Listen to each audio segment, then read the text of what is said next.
কোটা বিরোধী আন্দোলনকে ঘিরে নাশকতায় গাজীপুর সিটি কর্পোরেশনের একাধিক অফিস এবং নগর মেয়রের বাসভবনে হামলা ও আগুন দেয়া হয়। এ সময় সিটি মেয়র জায়দা খাতুনকে হত্যার চেষ্টা করা হয় বলেও জানায় স্বজনরা।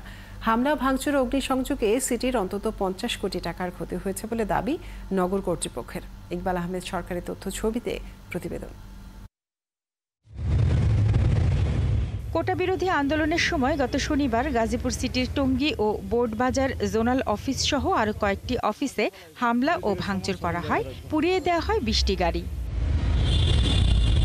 এছাড়া গাজীপুর সিটি মেয়রের বাসভবনেও হামলা চালানো হয়, দেয়া হয় আগুন। পরের দিনও বাসার সামনের সড়কে আগুন জ্বালিয়ে 2 দফা হামলা চালানো হয় মেয়রের বাসভবনে।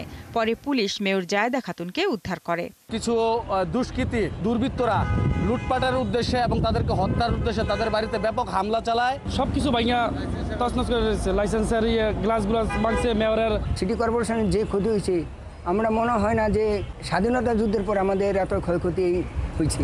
ওয়াল ভেঙে গাড়িগুলোতে আগুন দেয়। আমাদের এখানে ইপিআই যেই কার্টুনগুলো আছে ওই কাগজ দিয়েই গাড়িগুলোতে আগুন দেয়। সব কিছু ভেঙে ফেললো, তাদেরকে কঠিন বিচার দাবি জানাচ্ছি। এসব ঘটনায় অন্তত 50 কোটি টাকার ক্ষতি হয়েছে বলে দাবি করেছেন নগরের প্যানেল মেয়র। আমরা ধারণা করছি যে প্রায় 1.5 কোটি টাকার ক্ষতি সাধন করা হয়েছে। তো প্রশাসনের মাধ্যমে আমরা চাই সুষ্ঠু তদন্তের মাধ্যমে যারা এই অপরাধী, যারা এই ন্যাক্কারজনক ঘটনা ঘটিয়েছে, মেয়র মহোদয়কে হত্যার চেষ্টা চালিয়েছে, তাদেরকে দ্রুত আইনের আওতায় এনে শাস্তির ব্যবস্থা গ্রহণ করা হোক।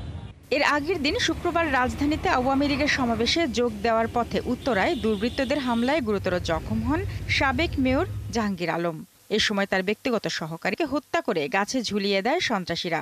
গুরুতর জখম হন জাহাঙ্গীর, তিনি এখন সিঙ্গাপুরে চিকিৎসাধীন। শারমিন স্বপ্না, ৭১।